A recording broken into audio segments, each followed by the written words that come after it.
বাঘ, সিংহ ও শিয়ালের চক্রান্ত। একসময় এক গভীর জঙ্গলে দুই শক্তিশালী প্রাণী বাস করত। একজন বাঘ, আরেকজন সিংহ। দুজনেই নিজেদের শক্তিশালী ভাবত এবং জঙ্গলের রাজা হওয়ার দাবি করত। তবে তারা কখনো সরাসরি একে অপরের বিরুদ্ধে লড়াই করত না। এই জঙ্গলে একটা ধূর্ত শিয়ালও ছিল। সে খুব চালাক ছিল এবং সবসময় নিজের স্বার্থের কথা ভাবত। সে জানত, যদি বাঘ ও সিংহ একসাথে থাকে তাহলে তার জন্য বিপদ।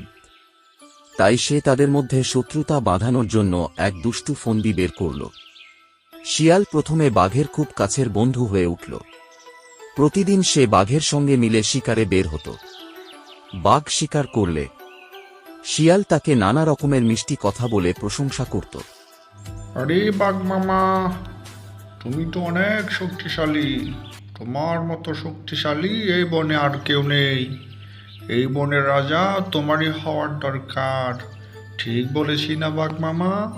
এতে বাঘ খুব খুশি হতো এবং শিয়ালকেও তার খাবারের ভাগ দিত। কিন্তু প্রতিদিন রাতের বেলা শিয়াল গোপনে সিংহের কাছে গিয়ে বলত, আরে সিংহ মহারাজ, তোমার জন্য এক দুঃসংবাদ আমি গোপনে শুনে এসেছি।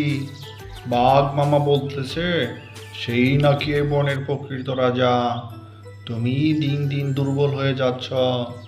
তোমাকে একদিন এই বন থেকে তাড়িয়ে দিবে।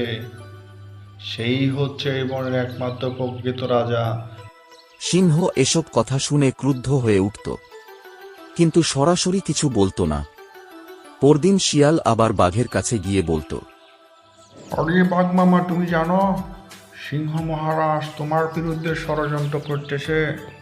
সে বলতেছে এই জঙ্গল সে একলাই শাসন করবে। তুমি দিন দিন দুর্বল হয়ে যাচ্ছ, তোমাকে বন থেকে তাড়িয়ে দিবে। শিয়ালের চালাক কথায় বাঘ ও সিংহ দুজনেই ধীরে ধীরে একে অপরের বিরুদ্ধে ক্ষিপ্ত হয়ে উঠল। একদিন সহ্যের বাঁধ ভেঙে গেল এবং তারা একে অপরকে চ্যালেঞ্জ করল। জঙ্গলের মাঝখানে এক বিশাল লড়াই শুরু হল। বাঘ তার ধারালো নখ দিয়ে সিংহের গায়ে আঘাত করছিল, আর সিংহ তার তীক্ষ্ণ দাঁত দিয়ে বাঘকে ঘায়েল করার চেষ্টা করছিল। পুরো জঙ্গল কাঁপিয়ে তোলার মতো গর্জন হচ্ছিল। এদিকে শিয়াল দূরে বসে মজা দেখতে লাগল। সে ভাবছিল, আরে এরা দুজনে যদি মারামারি করে মারা যায় তাহলে তো এই বনের একমাত্র রাজা হব আমি।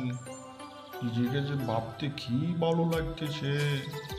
লড়াই চলতে থাকল।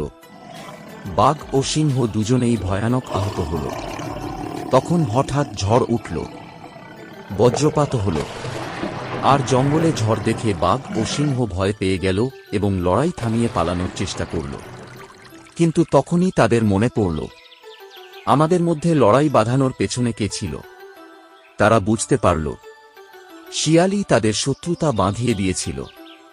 ক্ষিপ্ত হয়ে তারা শিয়ালের খোঁজ করল, কিন্তু ততক্ষণে শিয়াল তার চালাকি বুঝতে পেরে পালিয়ে গেছে।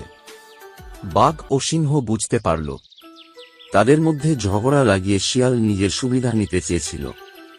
তারা ঠিক করল, এখন থেকে আমরা কেউ শিয়ালের মিষ্টি কথায় কান দেব না, বরং নিজেদের মধ্যে বোঝাপড়া করে জঙ্গলে শান্তি বজায় রাখব। এরপর থেকে বাঘ ও সিংহ পরস্পরের বন্ধু হয়ে গেল। আর শিয়াল, সে পালিয়ে গিয়ে আর কখনো এই জঙ্গলে ফিরে আসার সাহস পেল না। গল্পের শিক্ষা হল, কপট ও ধূর্ত লোকের কথায় বিশ্বাস করা উচিত নয়। তারা সবসময় অন্যদের মধ্যে বিভেদ তৈরি করে নিজের স্বার্থ হাসিল করতে চায়। একতা থাকলে সব বিপদ জয় করা সম্ভব। নতুন নতুন ভিডিও পেতে সাবস্ক্রাইব করুন এস বাংলা অ্যানিমেশন চ্যানেল।